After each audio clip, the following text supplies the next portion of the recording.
সারা দেশে mobile phone বিক্রির দোকান বন্ধ রাখার ঘোষণা দিয়েছে বিজনেস কমিউনিটি বাংলাদেশ এমবিসিবি।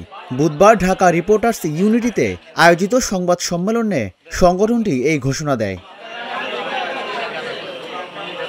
সংবাদ সম্মেলনে বক্তারা বলেন, অ্যাসোসিয়েশনের সেক্রেটারি পিয়াসকে আজকের মধ্যে মুক্তি না দিলে তারা সারা দেশে কঠোর আন্দোলনে নামবেন। এ সময় তারা দেশ অচল করে দেওয়ার হুমকিও দেন।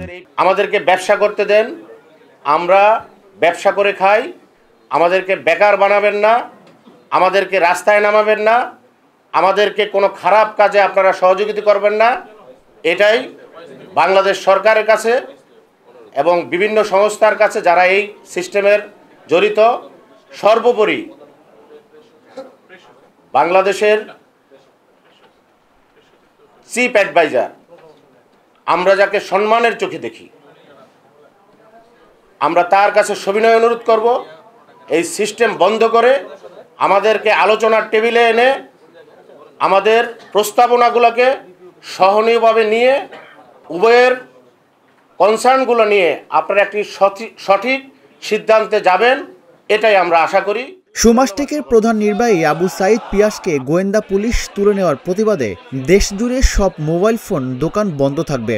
অ্যাসোসিয়েশনের সেক্রেটারি পিয়াসকে আজকের মধ্যে মুক্তি না দিলে তারা সারা দেশে কঠোর আন্দোলনে নামবে।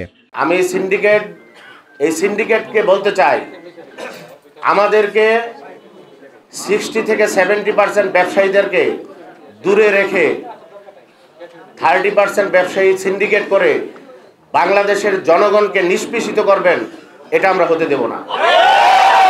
এবং আমাদের পিয়াসকে অবিলম্বে আজকের মধ্যেই মুক্তি দিতে হবে, না হলে আমরা যে কোনো পর্যায়ে যে কোনো সিদ্ধান্ত নিতে বাধ্য হব। মঙ্গলবার দিবাগত রাতে সুমাসটেকের প্রধান নির্বাহী কর্মকর্তা ও স্মার্টফোন ও গ্যাজেট ব্যবসায়ী আবু সাইদ পিয়াসকে গোয়েন্দা পুলিশ নিয়ে গেছে বলে অভিযোগ ওঠে। পিয়াসের পরিবারের একজন সদস্য বিষয়টি নিশ্চিত করেছেন।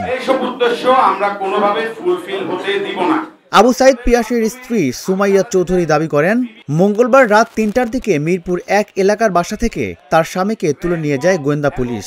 এ সময় ডিবি সদস্যরা পিয়াসের মোবাইল ফোনটিও জব্দ করে বলে জানান তিনি। রাজিবুল ইসলাম, ঢাকা জার্নাল, ঢাকা।